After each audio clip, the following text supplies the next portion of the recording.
여러분들 만약에 세상이 여러분들을 인정해 주지 않으면 여러분 어떻게 하실 거예요?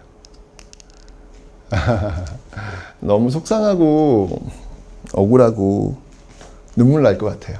그죠? 그럼 이제 그 다음은 어떻게 할 거냐고요. 그냥 주저앉아요? 그냥 무너져 버려요? 그냥 욕하면서 그냥 가요? 어떻게 할까요? 오늘 여러분들 여기에 대한 그 대답으로 정도전이란 인물을 한번 이야기해 볼까 합니다. 이름부터 도전적이지 않습니까? 이 정도전은요, 기본적으로 핏줄 자체가 고려시대 때 봤을 때 천한 핏줄. 어머님 쪽이 좀 이렇게 외가 쪽이 좀 천해요. 이게 아킬레스건이야. 그래서 사실 정몽주와 정도전이 같이 유배를 갔는데 정몽주는 풀려나. 근데 정도전은 계속해서 소외돼요. 결국 여러분들 정도전은 결심하죠. 이때 고려가 나를 받아주지 않는다면 이 불합리한 고려를 내가 바꾸겠다. 대단하죠, 여러분들? 그래서 결국 여러분들 고려를 갈아치고 조선을 세운 사람이 정도전입니다. 조선을 설계한 사람이에요. 그래서 준비했죠. 고려가 나를 받아주지 않으니까 열받고 속상하고 눈물 흘리면서 욕하면서 끝난 게 아니라 고려를 뜯어 고칠 수 있는, 고려를 뒤바꿀 수 있는 새로운 비전, 그 새로운 나라를 위해서 정말 어마어마하게 준비를 많이 했어요. 그래서 조선이 건국되자마자 그냥 뭐 신도시 건설부터 그냥 법전부터 그냥 줄줄이 막 쏟아져 나와가지고요. 조선 건국에 아무런 문제가 없었죠. 준비를 다 해놨던 거예요. 자, 바로 그렇게 세상이 나를 받아주지 않는다면 그 세상을 내가 바꾸겠다라고 했던 정도전. 그가 만든 조선. 시작해 보도록 하겠습니다.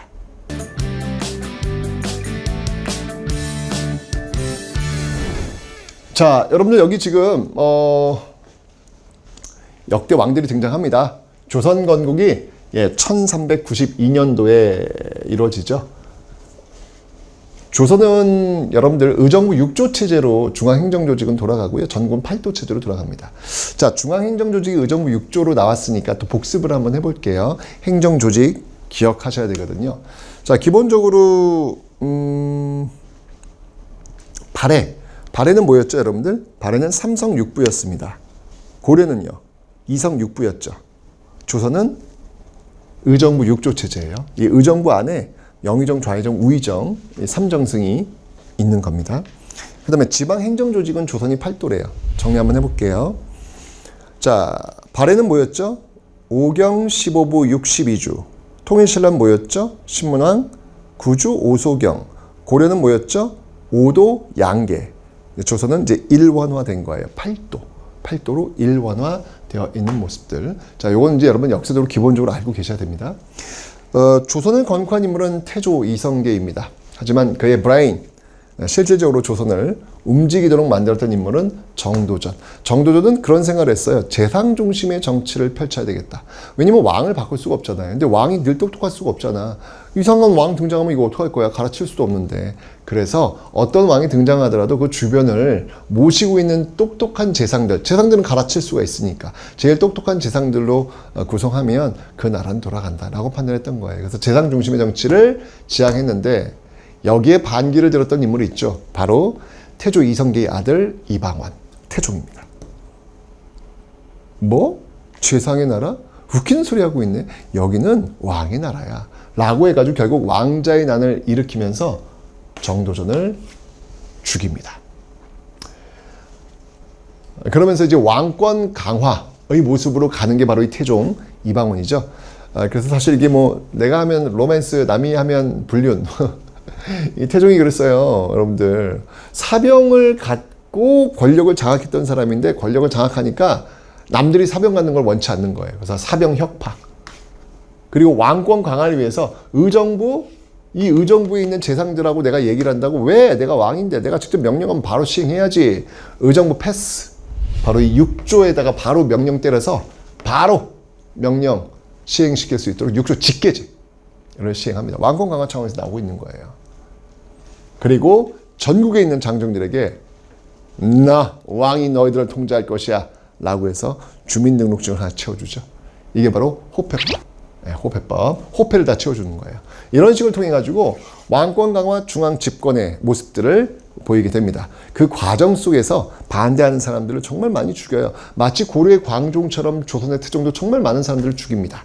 그 과정 속에서 그 뒤를 이은 인물이 등장하니 그 인물이 바로 아들 세종이었습니다. 자, 이 세종은요, 아버지 보면서 아버지 너무 사람 많이 죽인 거예요.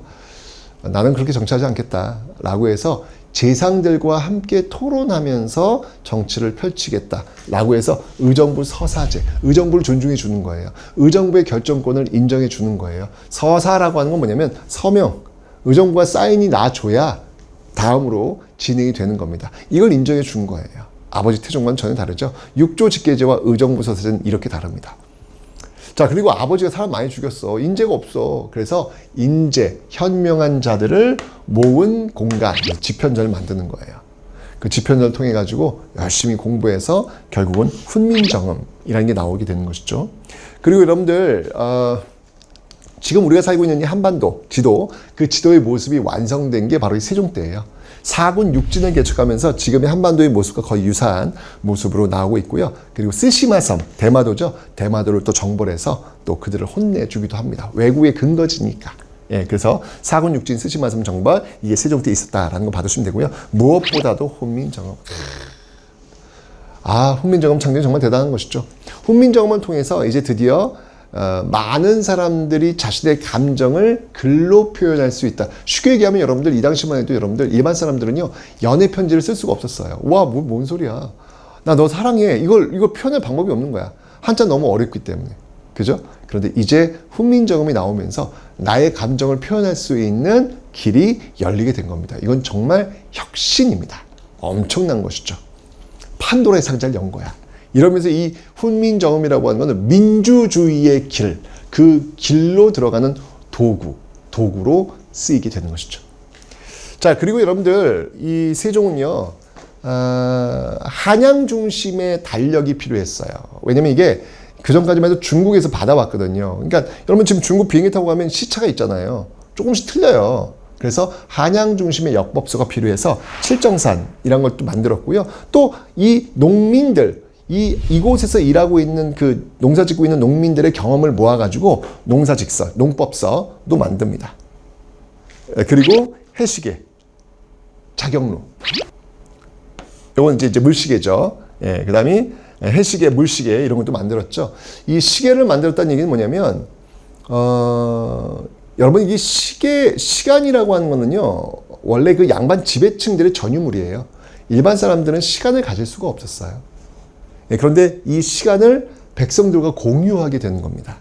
이것도 엄청난 변화죠. 여러분들 지금 몇 시예요? 딱 시간 보면 금방 보이죠? 옛날에는 이거를 가질 수가 없었거든요. 네, 그런데 이제 세종 때는 시간을 많은 사람들과 공유할 수 있도록 해시계, 물시계를 통해서 가능토록 했다. 그 다음에 치국이, 빗물의 양을 재는 것이죠. 여러분 이거 그냥 깡통이 아니에요. 예, 이걸 통해 가지고 중요한 거는 데이터베이스를 작성했다는 거예요. 예, 정부 주도로 데이터베이스를 작성했다는 거. 이건 정말 세계에서 획기적인 일이 되는 것이죠. 우리가 어떤 민족입니까? 기록의 민족입니다. 치국을 통해 가지고 그 비양 이런 것들을 계속해서 적어 놓은 것이죠. 그게 데이터베이스가 된 거예요. 엄청난 기상의 어떤 그 변화를 알 수 있겠죠. 자, 이게 정말 세종 때 했던 너무나도 많은 일이에요. 예, 우리 한양 중심의, 우리 중심의 그런 어떤 농서도 만들고, 그 다음에 달력도 만들고, 그리고 우리 글, 훈민정음도 만드는 정말 그 세종의 혁혁한 공은 우리가 잊을 수 없겠습니다. 자, 그런데 이 세종의 아들 문종이 참 아버지 세종을 너무 닮았어요. 근데 문종이 일찍 죽었어. 그러다 보니까 그 문종의 아들 단종이 너무 어린 거예요. 그런데 그 단종을 쫓아내고 권력을 장악하려는 사람이 있었으니 그게 누구였습니까? 그게 바로 삼촌. 네. 세조 아닙니까? 수양대군. 그죠? 계유정난을 통해 가지고 결국 단종의 권력을 떨어뜨리게 되는 것이죠. 나중에 결국 단종 이제 쫓아내고요. 단종 죽입니다. 그리고 권력을 장악했죠. 자, 세조는요, 세종과는 다른, 아버지 세종과는 또 다른 정책을 펼치는 거예요. 오히려 할아버지 태종 이방원과 같은 왕권 강화로 들어가게 됩니다. 그게 바로 육조 직계제. 네, 이거 육조 직계제 태종 이방이 썼던 거 아니겠습니까? 그리고 집현전. 이거 아버지가 만들기 집. 그러니까 이게 신하들이 이거 뭐 얘기하는 거 싫어하는 거예요. 아, 내가 결정하면 가는 거야. 왕권 여기는 왕의 나라야. 이거 왜 해? 이런 식으로 가는 것이죠. 그리고 직전법.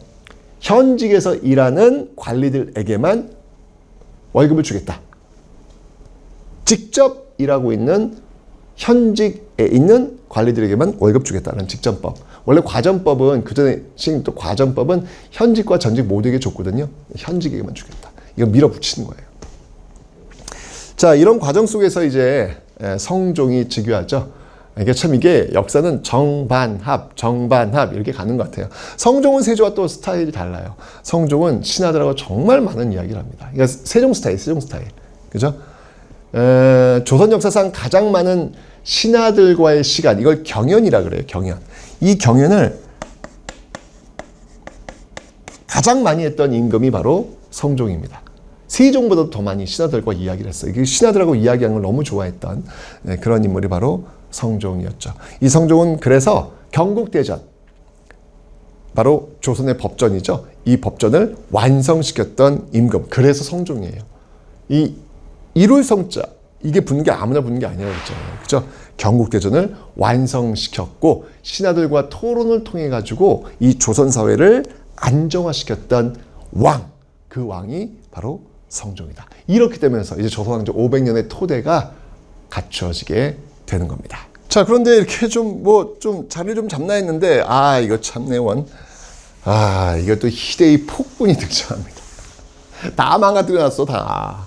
그 인물이 누굽니까? 바로 연산군이에요. 네. 연산군은 아버지 성종이 이해가 안 됐던 거예요. 아니, 왜 왕이 저렇게 신하들하고 이야기를 하면서 결정을 해? 결정 빨리빨리 왕이 결정하면 되는 거지. 왜 신하들하고 얘기를 해? 뭐 이런 것들을 계속 보면서 자랐던 것 같아요. 신하들과 얘기하는 거 너무너무 싫어해요. 그런데 그 연산군이 왕이 되지 않습니까? 게다가 연산군의 어머니 패비윤 씨가 또 죽었지 않습니까? 그죠? 뭐 이런 어떤 그 아픔이 있는 연산군이었어요. 자, 이런 상황 속에서 왕이 되니까 역시나 성종 때 했던 것처럼 신하들이 늘 아니되옵니다. 이런 거야. 얘는 짜증나는 거예요. 뭔가 이 신하들한테 정말 본보기 좀 보여줘야 되겠다라고 했는데 딱 걸렸네. 그게 뭐냐면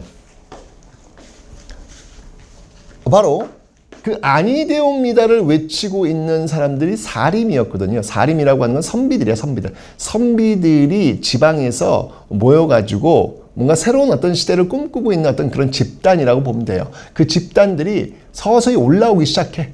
지방에서 중앙으로 올라오기 시작해. 그들을 이제 막아선 사람들이 훈구야.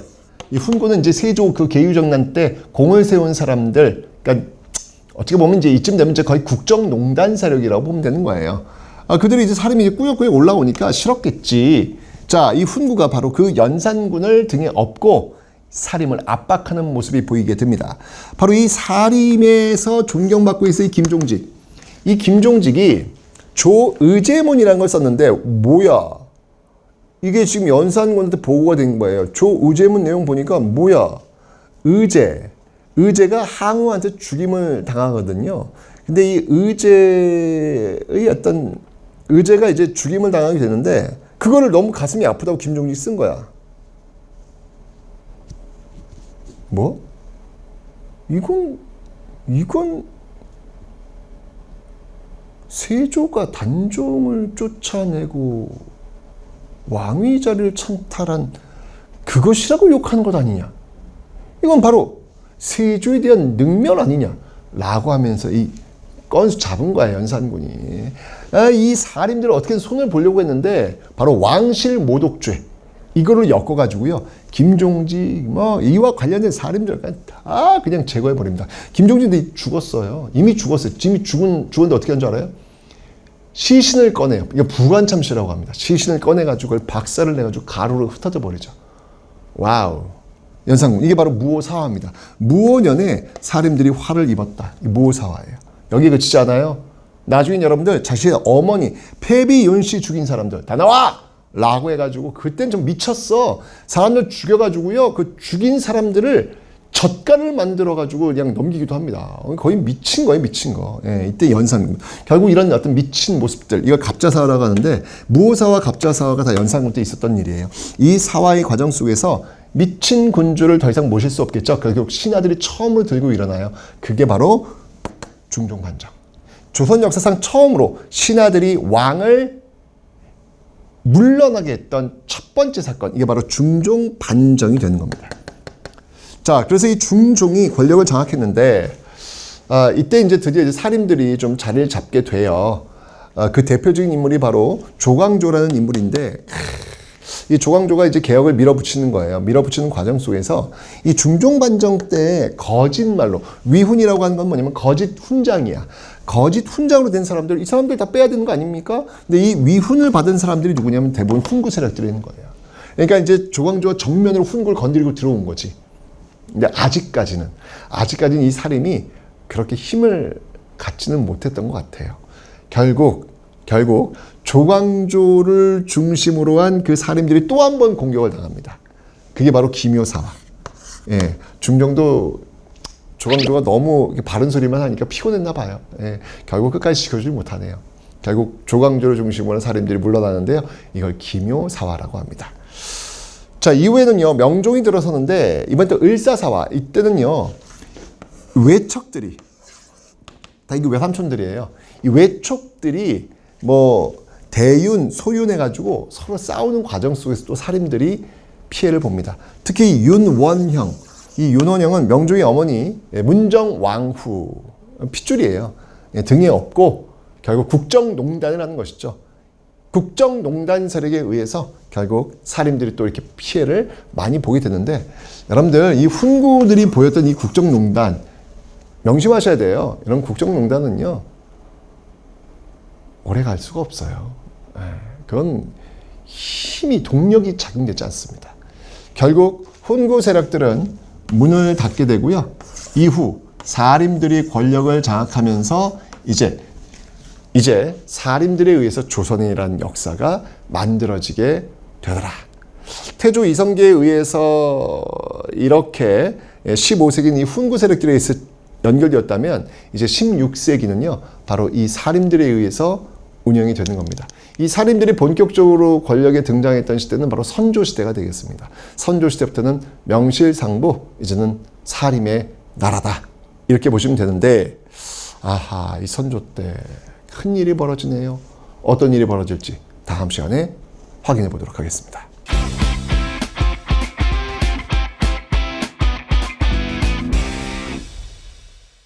여러분들은 인생을 살면서 많이 아팠던 순간이 언제예요? 얼마나 아팠습니까? 물론 사람마다 그 아픔의 강도를 비교할 수는 없어요.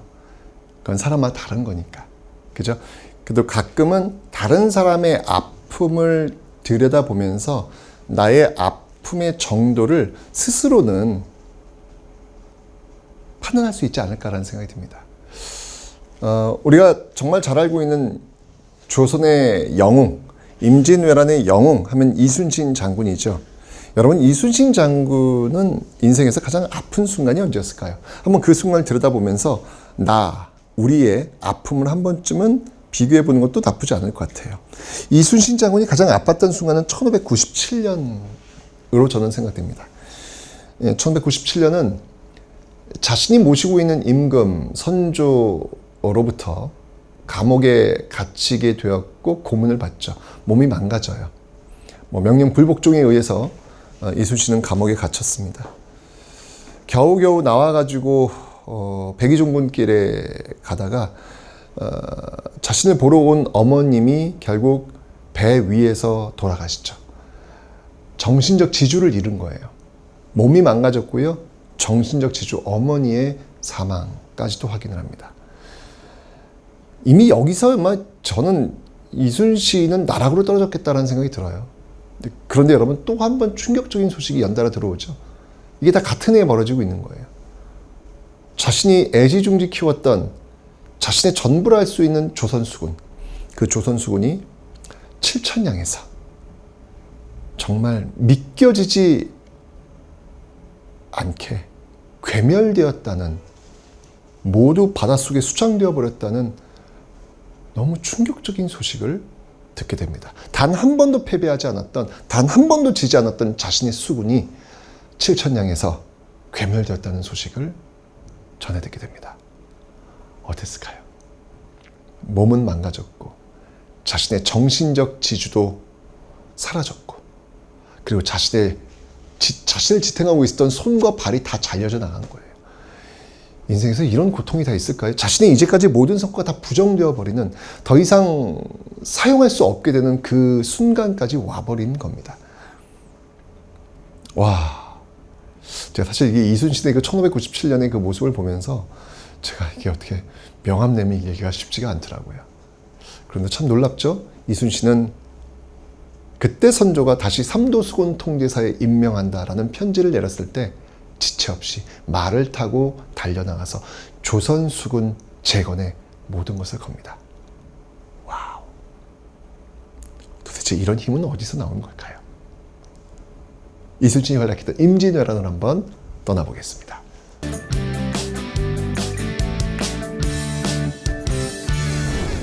여러분들, 임진왜란 1392년 조선이 건국되고요. 정확히 200년이에요. 1592년. 사실 200년 동안 조선은요, 큰 전쟁이 없었어요. 좀 평화로웠던 시기였죠.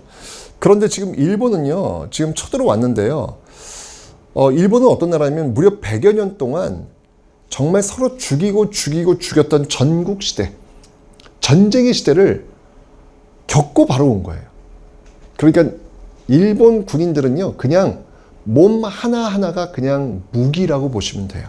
여러분들, 전쟁에서 가장 강력한 무기는 뭔지 아십니까? 보여지는 무기? 아니에요. 진짜 강력한 무기는 바로 전쟁 경험이 있는 군인들이에요. 진짜 무섭습니다. 왜냐면 어떻게 싸워야 되는지를 알고 있어요. 이 당시는 어떻게 죽여야 되는지를 알고 있다는 이야기예요. 그냥 몸 자체가 그냥 병기예요, 병기. 경험이 없으면 아무리 좋은 무기라 할지라도 그 무기를 다룰 수가 없어요. 용기가 안 나요. 경험이 없어요. 그저 실수투성이에요. 우왕좌왕이에요. 그런 상황에서 좋은 무기는 아무 쓸모가 없는 겁니다. 실전 경험이 있는 군인들이 그래서 무서운 거예요.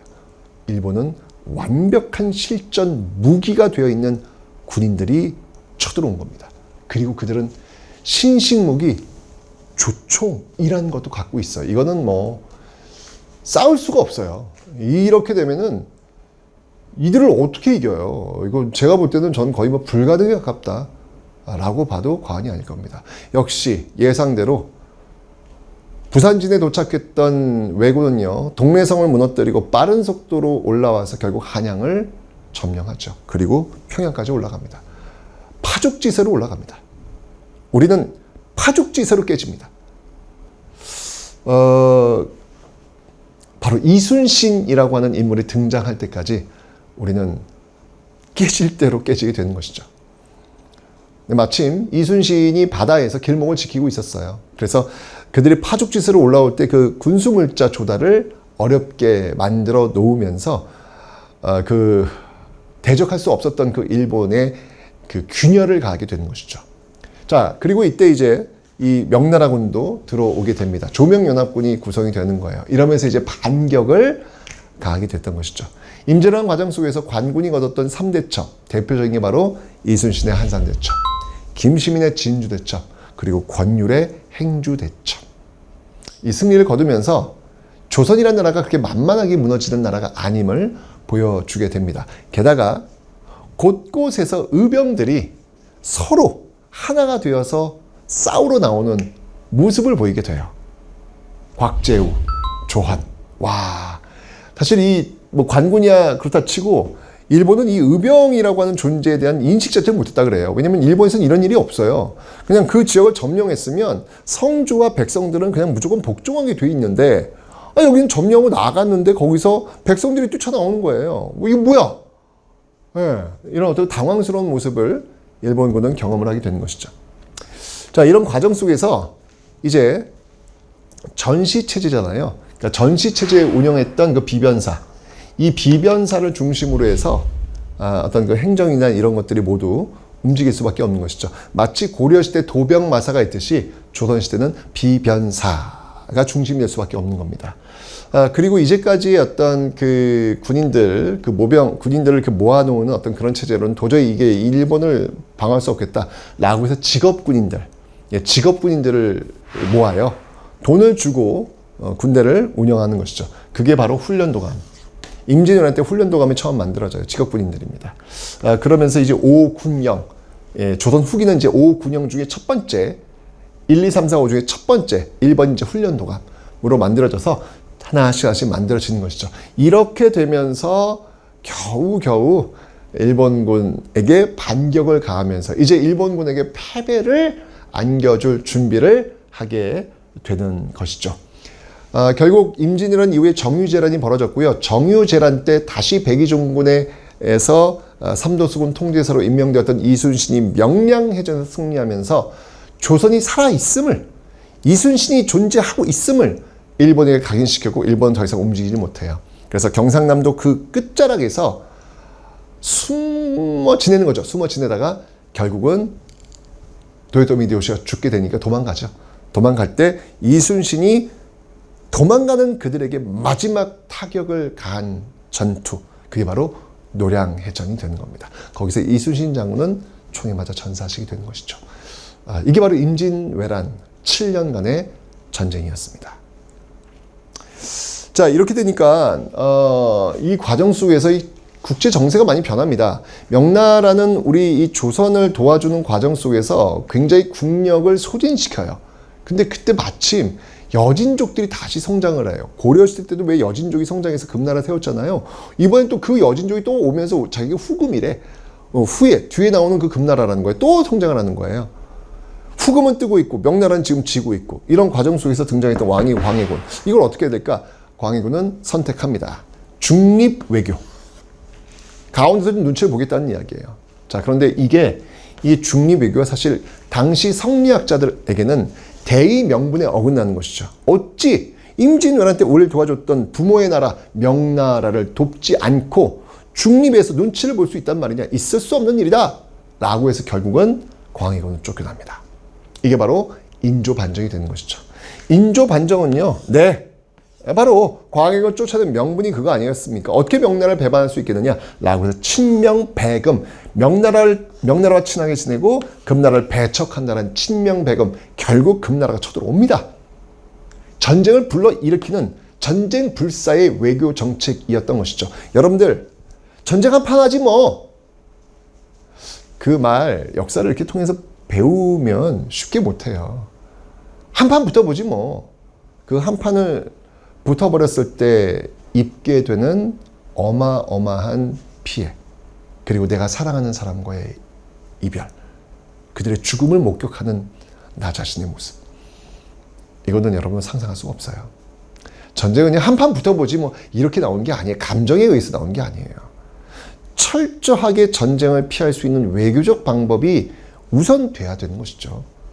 그리고 나서 전쟁이 있는 거예요. 그냥 감정적으로 그냥 붙어봐. 결국 친명배금이라고 하는 이런 논리 속에서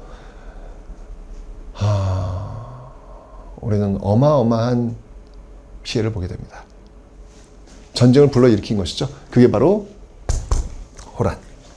호란, 정묘호란 때는 여러분들 후금이 쳐들어와요. 그때는 강화를 체결하면서 형제국의 관계를 맺는 정도로 그치게 되는데, 후금이 나중에 청나라로 이름을 바꾸고 또 쳐들어오죠. 그게 바로 병자호란. 그때는 청나라 황제가 직접 쳐들어옵니다. 홍따이지.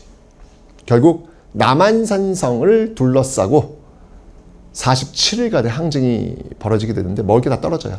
더 이상 버틸 수가 없었던 거예요. 결국 남한산성에서 인조가 옷을 벗고 푸른 옷, 임금의 옷을 못 입어요. 푸른 옷을 입고 나와서 결국 청황제에게 309고들의 절을 하고 항복식을 삼전도에서 거행했죠.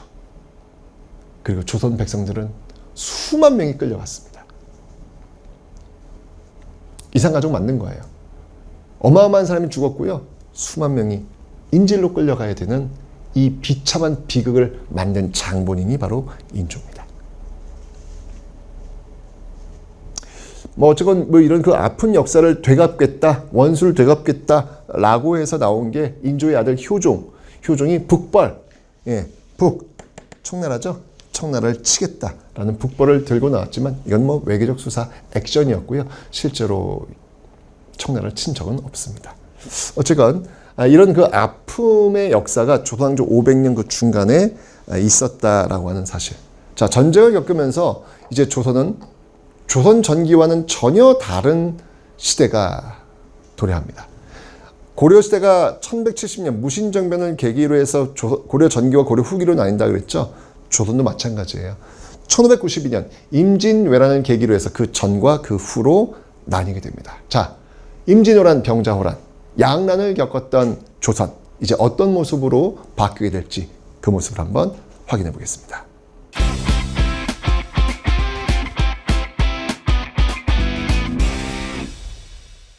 여러분, 비슷한 상황 속에서도 어떤 선택을 하느냐의 양상은 다릅니다. 여러분들 연산군과 정조를 한번 비교해 볼까요? 연산군과 정조는 모두 자신의 부모님이 억울하게 죽은 사연들을 갖고 있어요. 연산군은 자신의 어머니 패비 윤씨가 사약을 먹고 죽었죠. 그리고 정조는 자신의 아버지 사도세자가 뒤주에 갇혀 죽었죠. 이 과정 속에서 패비 윤씨를 죽게 했던 사람들이 있고 사도세자를 죽게 했던 사람들이 있어요. 자, 그런데 연산군과 정조는 공통적으로 이제 왕이 됩니다. 그랬을 때 이 연산군은요, 어머니의 죽음을 피해 복수로 되갚죠. 정말 어마어마하게 사람들을 죽이죠. 그게 연산군의 복수의 방법이었습니다. 근데 똑같은 상황 속에서도 정조는 다른 방법으로 복수를 합니다. 정조는 자신의 아버지를 죽이는데 연루된 세력들을 잡아 죽이는 연산군식의 피해 복수가 아니었어요.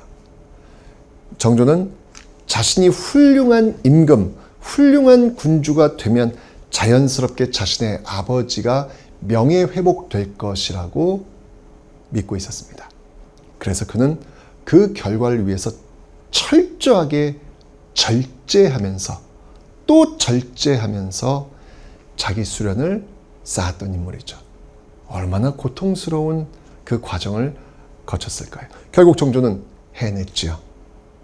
조선 후기 르네상스, 소위 르네상스를 일으켰던 그 군주가 되었고, 아버지의 무덤을 이렇게 정말 근사하게 자신의 무덤 옆에 만들어 놓고 아버지의 명예회복을 위해서 최선을 다했던 그 모습들, 결국은 정조가 옳았던 겁니다.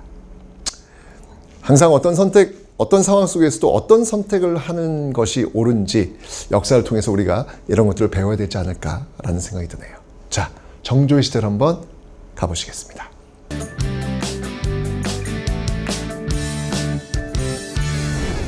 조선 후기입니다. 양난이 끝났습니다.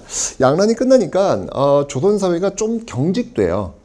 뭔가 지금 이제 임진왜란 때 양반들이 제일 먼저 도망쳤잖아요. 이러면서 이제 밑에 있는 상민들이 뭐야? 양반 지네들이 우리 뭐 부모 같은 역할을 했더니 지금 먼저 도망가네? 임금도 먼저 도망가네? 뭐야? 이게 양반제야? 불만이 많겠죠. 이런 사회를 좀 진정시킬 필요가 있었던 거예요. 그래서 다시 한번 예법, 예절 이런 것들을 강조하는 조금은 경직된 분위기로 가게 됩니다. 그러면서 나왔던 게 바로 예성 논쟁이라는 거예요. 상복을 1년 입느냐 3년 입느냐, 상복을 9개월 입느냐 1년 입느냐. 지금 생각하면 말도 안 되는 거죠. 이것 때문에 뜨거운 논쟁을 벌이게 되면서 서인당, 남인당 뭐 이런 식으로 대결 구도가 펼쳐지다가 결국은 여기서 이제 감정적 싸움이 벌어지게 되면서 이제 환국정제로 넘어가요. 숙종 때. 일당 독재. 야, 이렇게 같이 공존하면은 이게 안 되겠어. 그냥 내가 그냥 권력 다 장악해야 돼. 라고 해가지고 숙종의 어떤 지휘 감독 아래 일당 독재, 한 당에게 권력을 다 몰아주는, 나머지는 다 없는 거야. 이런 식이 되면서 결국 정치는 혼탁해집니다. 이게 권력이 한쪽으로 쏠리는 거는요, 굉장히 위험한 거거든요. 결국 이런 어떤 문제점들을 바로잡겠다 등장했던 왕이 바로 영조와 정조였죠. 영조는 이제 가장 오래 살았던 그 왕. 어떻게 보면 영조의 카리스마는 나이빨이다. 뭐 그런 이야기도 있고요. 정조의 카리스마는 지식빨이다. 뭐 이런 이야기들이 있습니다. 어쨌건 영조는요, 이렇게 앞에서 서로 싸우는 이런 모습들, 아, 이건 아닌 것 같다. 라고 해서 탕평비를 성균관, 지금의 성균관대학교 그 성균관에 탕평비를 세워서 각자 서로의 영역에서 하나가 되는 정치를 펼쳐야 된다. 이렇게 서로 나누는 정치는 안 된다. 라는 거 너희들 유생 때부터, 대학생 때부터 기억해둬라. 라고 탕평비를 세웠고요. 그 다음에 이제까지 있었던 그 경국대전, 성종 때 만들었던 경국대전 너무 시간이 많이 갔잖아요. 그래서 경국대전의 속대전을 또 간행하는 모습들로 다시 한번 체제를 정리하고요. 그 다음에 이제 서원을 정리합니다. 예, 서원을 정리하는 모습들, 그리고 감세, 세금을, 백성들한테 세금을 좀 줄여주는 균역법을 시행하고 있더라. 군대를 갈 때 이제 원래 빠지려면은 옷감은 2필을 냈어야 되는데 그걸 1필만 내도록 해주는 어떤 그런 모습들 보이고 있습니다. 왜냐면 임진왜란 끝나면서 이제 직업군인들이 많아지니까, 그죠? 군대를 안 가는 대신 이제 그 직업군인들이 경비를 되려면 뭔가를 내야 될 거 아니에요. 그래서 그걸 옷감을 냈는데 2필 냈는데 그걸 1필로 줄여두는 감세 정책을 취하고 있습니다. 뭐 이런 어떤 그 모습들을 이제 펼치는 그 과정 속에서 이제 그의 손자 정조가 왕위에 오르게 됩니다. 정조는 정말 많이 알아요. 너무 지식이 뛰어난 그런 임금이고요. 진짜 똑똑해요. 그래서 정조 때는 원래는 이게 왕이 어리고요. 많이 몰라요. 그러니까 신하들이 왕을 가르치는 게 조선의 정상적인 모습인데 정조 때는 왕이 신하들을 가르쳐요. 이게 바로 초계 문신제입니다. 초빙하는 거예요. 계몽시키기 위해서 데려오는 거예요. 누구를? 문신들을. 누가? 왕이. 예, 왕이 직접 가르치는데 이 왕의 제자, 정조의 제자, 유명한 사람이 있습니다. 그 사람이 바로 다산 정약용이에요. 네, 초계 문신 출신이죠. 어쨌거나 이런 식으로 왕이 신하를 가르치면서 자신의 사람으로 만들려고 했던 것이죠. 그리고 군대, 자신의 어떤 그 군대를 만드는데 이렇게 장용령이라는 군대, 그래서 자신의 사람들을 심고 자신의 군대를 만들게 되면서 최종 목표는 뭐냐면 아버지의 명예 회복이에요. 그래서 수원, 화성 그쪽에다가 이제 아버지의 무덤도 그쪽에 이제 현융원이라고 해서 그쪽에 이제 만들게 되는 것이죠. 그리고 이제 법전도 이제 할아버지가 이제 속대전 했는데 좀 더 건드려요. 좀 더 만집니다. 그래서 대전 통편. 그래서 성종 때 경국대전, 할아버지 영조 때 속대전, 그리고 정조 때 대전 통편. 나중에 이제 배우시면 알겠지만 흥선대원군 때 대전 회통이 있어요. 그래서 요 4가지 법전 좀 기억을 해 놓으셔야 되겠습니다. 그리고 신해년에 통공정책이라는 걸 펼치는데 이게 뭐냐면 통하도록 하라는 얘기예요. 모든 사람들에게 통하도록 하라는 얘기예요. 뭐냐면 자유로운 상행위. 종로에서 왜 유기전들이 종로에서 그 종로에 있는 상인들이 있어요. 그 국가로부터 이제 허가를 받고 장사하는 상인들이 있는데 이 상인들은 특권이 뭐냐면 거기서 자기들 이외에 장사라면 그들을 쫓아낼 수 있는 권리가 있어요. 금난전권이라고 해요. 그러니까 독점권을 인정해 준 거예요. 그런데 그 독점권을 부정하는 겁니다. 이게 바로 신의 통공이에요. 누구나 장사할 수 있도록 자유로운 상행위를 할 수 있도록 열어준다 라고 하면서 정조 때 신해년에 통공정책을 펼친다. 하여튼 뭐 이런 굉장히 많은 정책들을 이 정조가 펼치게 되는데 정조가 갑자기 죽어요. 1800년에 갑자기 죽습니다. 이렇게 죽으면서 또 어린 아들 순조가 왕위에 오르게 되는데 여기서 이제 문제가 발생하는 거예요. 정조가 똑똑했는데 똑똑한 정조를 중심으로 움직인 거야. 이게 시스템이 아니라 똑똑한 정조를 중심으로. 똑똑한 사람이 죽으니까 이 공백이 엄청 큰 거예요. 그 아들 순조가 이걸 해결을 못해. 그때부터 이제 외척 세력들, 바로 세도 정치가 19세기에 시작되는 겁니다. 순조, 헌종, 철종, 이건 뭐 다들 뭐 어리거나 왕의 자격이 없는데 그냥 앉히거나 막 이런 어떤 왕들인 거예요. 허수아비들. 이렇게 되면서 안동 김씨, 풍양조 씨와 같은 이 소수 가문들이 권력을 완전히 독점합니다. 비변사를 중심으로 해가지고요, 완전히 권력을 독점하면서 매관매직, 권력을 사고 파는 거예요. 그럼 여러분들, 내가 사또가 됐어. 돈 주고 샀어. 그럼 그 사또 어떻게 하겠어? 뽑아야 되겠지. 누구한테? 백성들한테. 세금으로 뽑겠죠. 이러면서 당연히 삼정의 문란, 세금 문란이 오게 되는 것이죠. 백성들은 죽어나는 겁니다. 결국 농민들의 봉기 일어나는 거예요. 홍경래의 봉기. 저 서북민들, 평안도 지역의 차별 들고 일어났죠. 그리고 임술농민 봉기. 막 전국적으로 농민들이 못 살겠다 할아버지가 들고 일어나는 거예요. 이거 뭐 해결해 보려고 이게 삼정 세금을 다시 바르게 하기 위해서 관청을 만들어요. 삼정 이정청이라고. 그런데 뭐 그렇게 효과를 보지는 못합니다. 이렇게 지금 조선은 결국 기울어지고 있는 것이죠. 이 기울어지고 있는 이 조선배, 이 조선배를 어떻게든 다시 세워보려고 노력했던 조선의 마지막 개혁가, 그 인물이 누구냐면 그 인물이 바로 흥선대원군. 자, 흥선대원군이 어떤 개혁을 펼칠지 잠시 뒤에 살펴보도록 하겠습니다.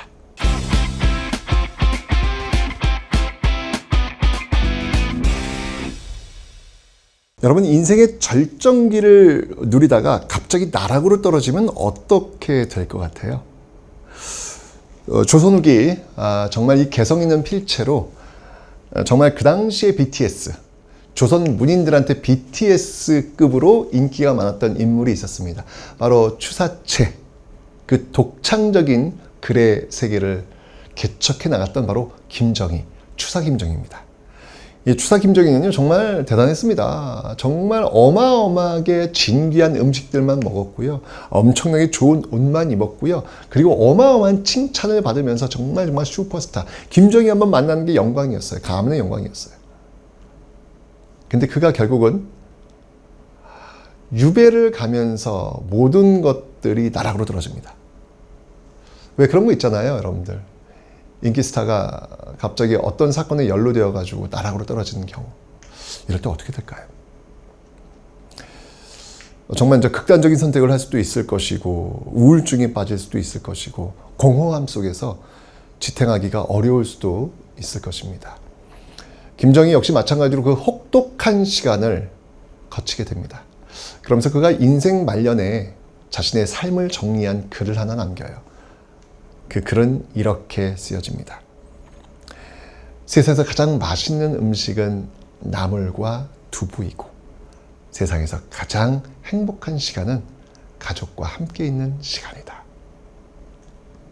여러분, 어찌 보면 우리가 행복을 너무 멀리 있는 곳에서 찾는 건지도 모릅니다. 여러분들 SNS를 통해 가지고 여러분의 행복한 모습들을 막 자꾸 이렇게 보여주려고 노력을 많이 하는데, 인위적인 모습이 아니었으면 좋겠어요. 어찌 보면 여러분들의 행복은 여러분 가까이에 있는지도 모릅니다. 조선 후기 김정희의 시대로 한번 가보겠습니다.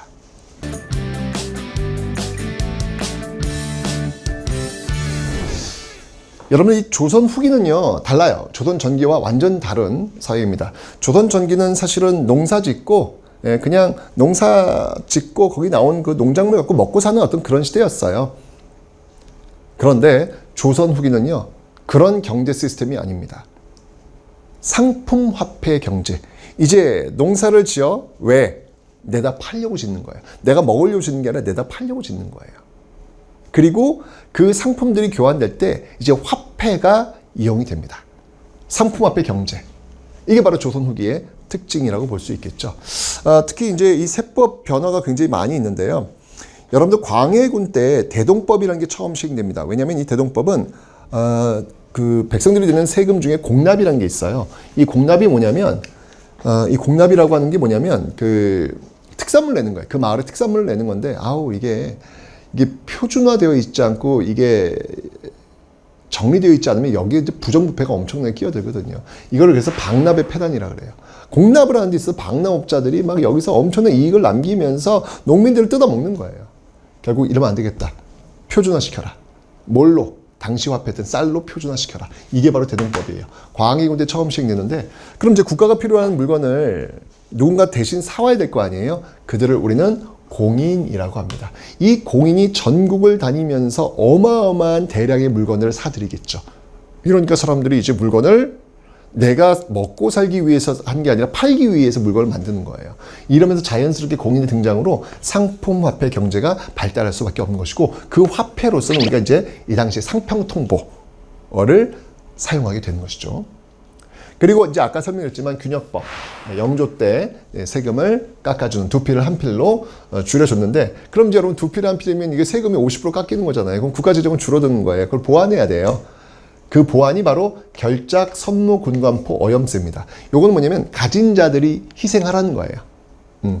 결작, 토지를 갖고 있는 사람들이 세금 더 내고, 선무, 군관포, 어염세, 선무, 군관포도 역시 마찬가지로 성공한 상민들 명예증 줄 테니까 돈 좀 내라는 거예요. 어염세, 이건 이제 왕족들이 주로 갖고 있었던 뭐 염전이라든지 그런 건데 원래 세금이 안 냈거든요. 세금 내라는 거예요. 희생하라는 거예요.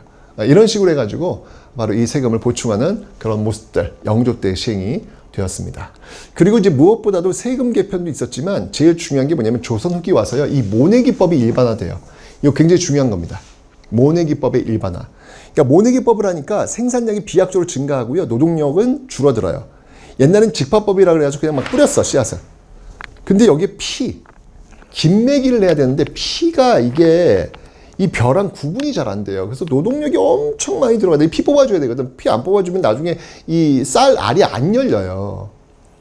근데 얼마나 힘들겠어. 근데 이양법, 줄을 맞춰서 벼를 딱 심어주니까 피가 옆에 있는 거 쪽쪽쪽 뽑아주면 되는 거예요. 노동력 많이 줄어드는 거예요. 그러니까 생산력은 증가할 수밖에 없겠죠. 생산력이 증가하니까 남는 게 있는 거야. 그 남는 걸 가지고 상품 앞에 경제, 이게 나오는 것이죠. 그리고 이제 물건을 내다 팔기 위해서 작물들을 만들어. 이걸 상품 작물이라 그래. 담배, 인삼 뭐 이런 것들을 많이 하게 되는 거죠. 이제 사람들이 드디어 이 돈에 대해서 눈을 뜬 거야. 옛날에는 자급자족 경제체제였다면 이제는 상품 앞에 경제체제로 돈에 대해서, 자본주의적 요소에 대해서 이제 사람들이 관심을 갖게 된 겁니다. 지금 우리가 살고 있는 이 시대의 모습으로 지금 가고 있다라는 것이죠. 그러면서 여러분들 이제 사실 조선 전기만 해도 이 상업이 많이 발달하지 않았어요. 발달할 리가 없잖아요. 자급자족이었으니까. 그런데 이제 물건을 내다 팔기 위해서 시장이 발달하는 것이고 그 시장에서 상인들이 많이 발달하는 거예요.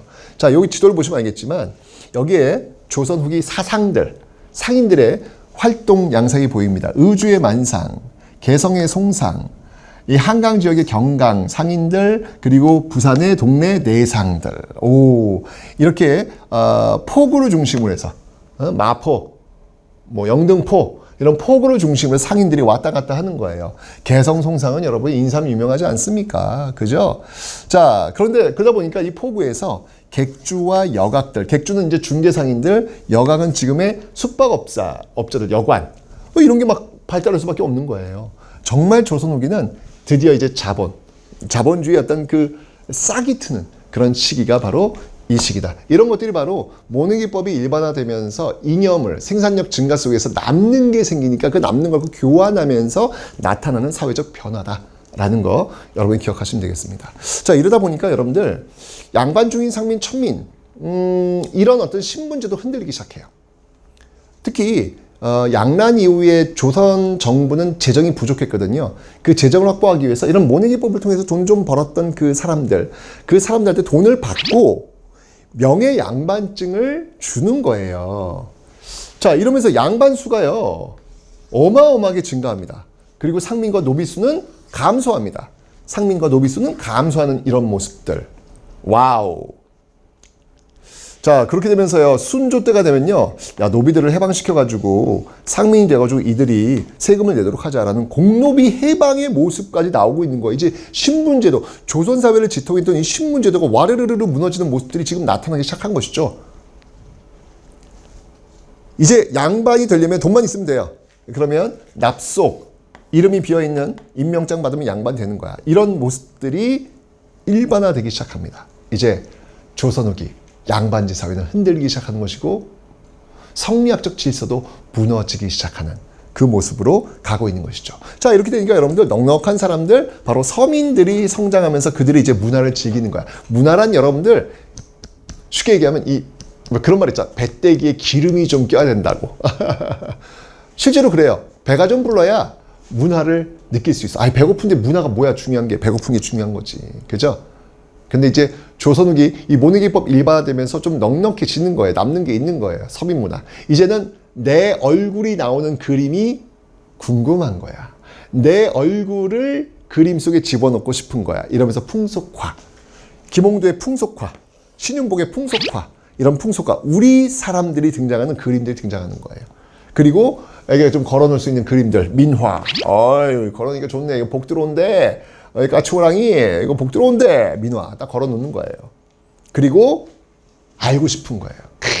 이 한글로 된 소설들, 문화를 즐기는 거야. 여러분들 우리가 지금 뭐 뮤지컬, 뭐 연극, 뭐 이런 거 즐기듯이 조선 후기도 이제 문화를 즐기는 거야.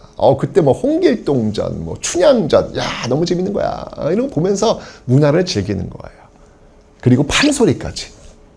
한편이 연극이죠. 뭐 연극과 뮤지컬이 이제 합성된 우리의 어떤 노래 아니겠습니까? 이런 것들이 있으면 서민들이 드디어 이제 문화를 즐기는 주체가 되는 것입니다. 이제 역사 속에서 바로 이런 경제 발전 속에서 민이 중심 세력으로 서서히 부상하기 시작했다. 이게 바로 조선 후기 문화의 특징이다.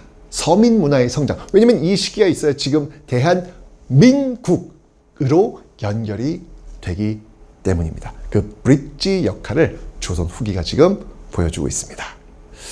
자, 어쨌건 간에요. 조선 후기 모습은 이렇게 됐고요. 자, 이제 우리는 이제 개항기, 이제 전혀 다른 근대 사회로 한번 들어가 보도록 하겠습니다.